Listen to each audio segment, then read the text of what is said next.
world around you. They say money has the loudest voice, and I've learned that we often are blind. I don't know if we'll conquer the West. Could you promise that you'll settle there?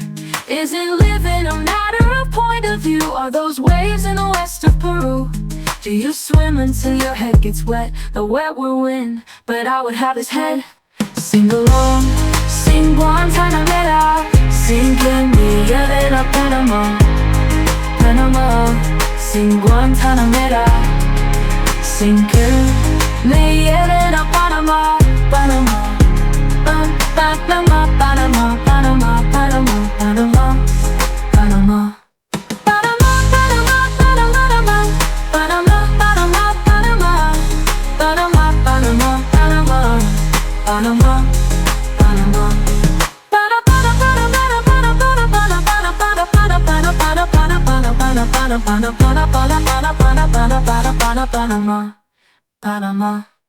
Alright folks, buckle up, because our journey kicks off with a thrilling taxi boat ride to Boca Brava Island. Yes, you heard that right.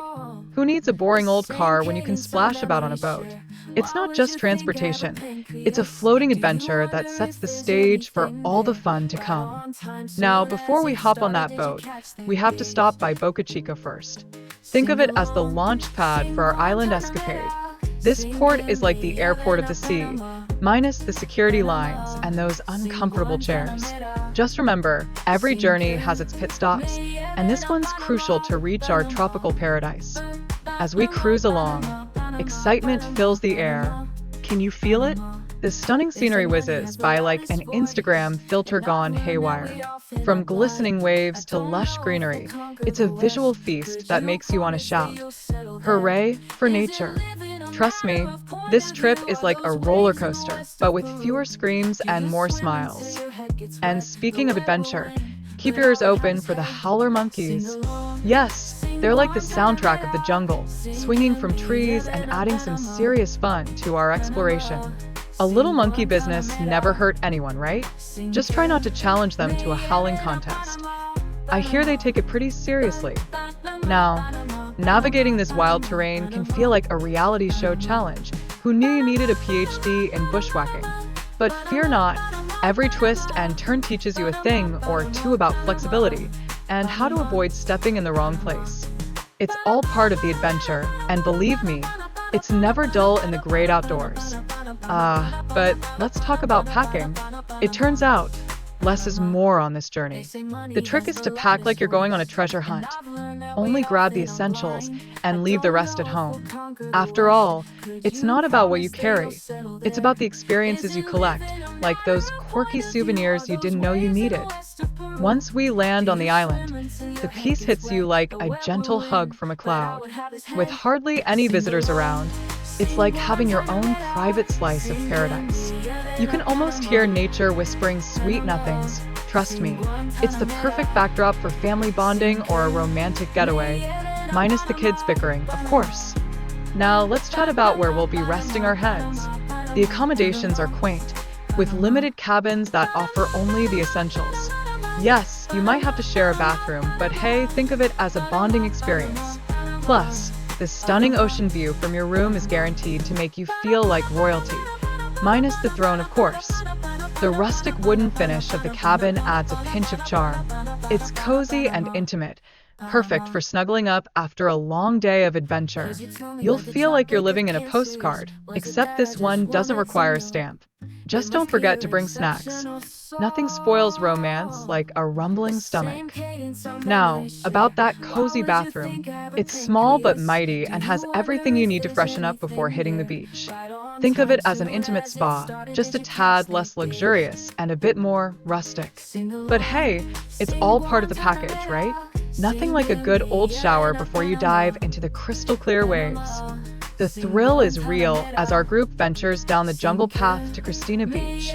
It's like a scene straight out of an adventure movie, complete with a soundtrack to match. Every step is filled with suspense, and trust me, the excitement is palpable. Who knows what surprises around the corner? Maybe a friendly sloth or a dancing tree. And when we finally arrive, what do we see? Chocolate-colored sand. Yes, it's not your typical white sanded paradise, but that's what makes it special. It's like Mother Nature decided to have some fun with the color palette. Just don't mistake it for dessert, although you might be tempted to build a sandcastle that resembles a giant brownie. Finally, Boca Brava is the hidden gem we didn't know we needed. It's cozy, charming, and a whole lot of fun. With breathtaking views and adventures, it's like the vacation of your dreams. Seriously, who wouldn't want to spend time here? Just remember to take lots of photos. Your friends will believe those wild tales of your adventures. But hold your horses. We can't forget about the hiccups. Transportation can be tricky, especially when you're carless and the local transport runs on island time. It's like trying to catch a bus during rush hour, except the bus is a colorful parrot that only comes when it feels like it. Just roll with the punches. That's part of the fun. And before we float away into the sunset, don't forget to follow us on social media for more updates and adventures. Who knows what wild places we'll explore next? Join us on this journey, and remember, life is too short not to embrace the whimsy. So get ready for more fun. Get ready to roll up your sleeves. Folks, there's a big project on the horizon, bringing over 5,000 shiny new homes to a brand new neighborhood called Alto de los Lagos. It's not just any neighborhood. It's set to transform the urban jungle of Cologne into a lush oasis. Talk about a makeover that even Cinderella would envy. And that's not all. This renovation isn't just about constructing homes, oh no.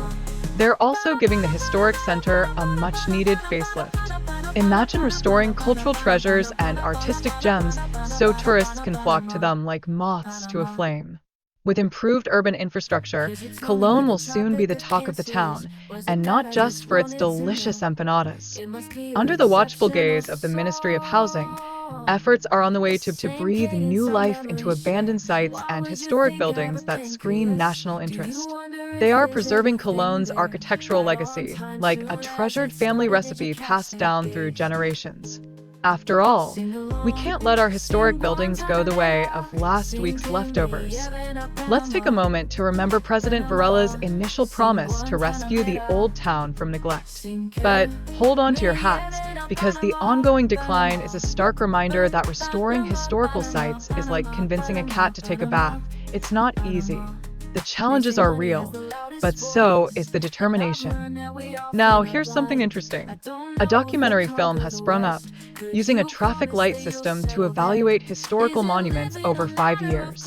Green means everything's peachy, yellow means, oh, we might need to talk, and red signifies we need a superhero. It's a clever way to keep tabs on our cherished historical treasures. Cologne isn't just any old town. Its strategic significance has been recognized since the Panama Railroad Company set up shop in 1850. That's right, history buffs. This context reminds us that preserving architectural heritage is as important as remembering where you left your car keys, essential for moving forward. And now, let's take a stroll through the historic center of Poland. It boasts such a unique architectural layout that it practically whispers secrets to every passerby. With charming boulevards and galleries, it's like the urban equivalent of a cozy family gathering, vibrant and full of rich sensory experiences. No wonder it's considered one of the Caribbean's star urban complexes. However, it's not all sunshine and rainbows in Poland.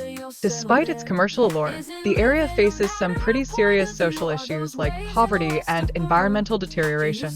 It's like having a flat tire while trying to enjoy a family road trip. It can really put a damper on things, impacting its role as a cultural and administrative hub. The economic scene in Poland revolves around the Panama Canal and those fancy multimodal ports. But here's the kicker. It shows a segregated economic structure, creating a stark contrast between prosperity and stagnation.